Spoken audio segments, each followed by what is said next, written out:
پھر سے حاضر ہوا ہوں آپ کی خدمت میں۔ آج ہم جانیں گے کہ موکل کو کس طریقے سے تسخیر کرتے ہیں۔ بہت سارے ہمارے بھائی اور بہنیں ایسے ہیں جو موکل کی تسخیر کا خواہش مند ہے اور کہتے ہیں کہ کوئی موکل کا عمل پیش کریں۔ میں ان کے لیے بہترین لاجواب عمل لے کر آیا ہوں جو 15 دن کا عمل ہے۔ اگر آپ جاننا چاہتے ہیں تفصیل کے ساتھ تو اس ویڈیو کو شروع سے آخر تک ضرور دیکھیں۔ السلام علیکم ورحمۃ اللہ تعالی وبرکاتہ۔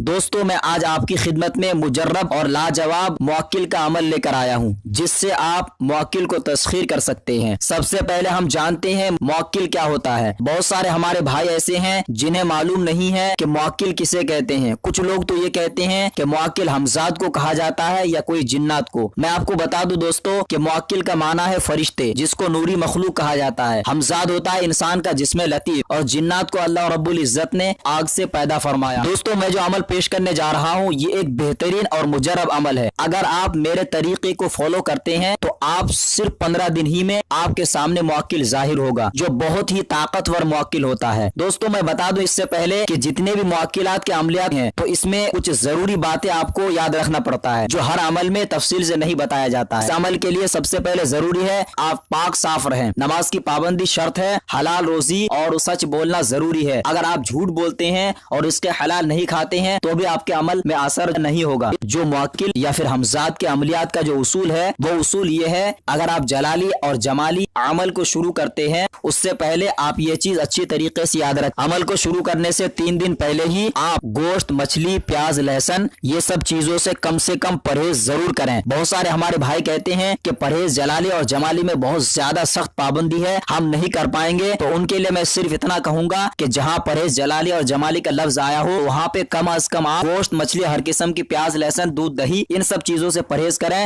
سبزی کا استعمال کر سکتے ہیں۔ طریقہ یہ ہے کہ نوچندی جمعرات کو آپ کا روزہ رہے گا۔ جب آپ نے روزہ رکھ لیا تو اسی دن نوچندی جمعرات کی صبح کو یعنی فجر کی نماز پڑھنے کے بعد وہیں بیٹھ کر 1000 مرتبہ سورہ اخلاص یعنی قل هو اللہ احد اللہ الصمد پوری سورت بسم اللہ کے ساتھ آگے اور پیچھے 11 مرتبہ درود ابراہیم پڑھنا ہے۔ اس کے بعد جب آپ نے صبح پڑھ لیا پھر اسی طریقے سے ہر فرض نماز کے بعد یعنی اگر آپ نے فجر کی نماز پڑھ لیا 1000 مرتبہ آپ کا ہو گیا، ظہر کی نماز جب آپ پڑھ لیں مکمل ہو جائے تو آپ اسی جگہ بیٹھ کر 300 مرتبہ سورہ اخلاص پڑھیں۔ پھر اسی طریقے سے عصر کی نماز کے بعد، مغرب کی نماز کے بعد، عشاء کی نماز کے بعد یعنی 4 وقتوں کی نماز میں ہر فرض نماز کے بعد آپ کو 300 مرتبہ پڑھنا ہے، اور فجر کی نماز کے بعد 1000 مرتبہ پڑھا جائے گا۔ عمل کا طریقہ یہ ہے کہ آدھی رات کو 2 رکعت نماز نفل اس طریقے سے پڑھیں کہ آپ نیت یہ کریں کہ میں اس عمل کے لیے 2 رکعت نفل پڑھتا ہوں، اللہ رب العزت مجھے اس عمل میں کامیاب فرما اور موکل کو ظاہر فرما۔ آپ 2 رکعت نماز اس طریقے سے نفل نیت باندھ کر الحمد شریف پڑھنے کے بعد آپ قل هو اللہ شریف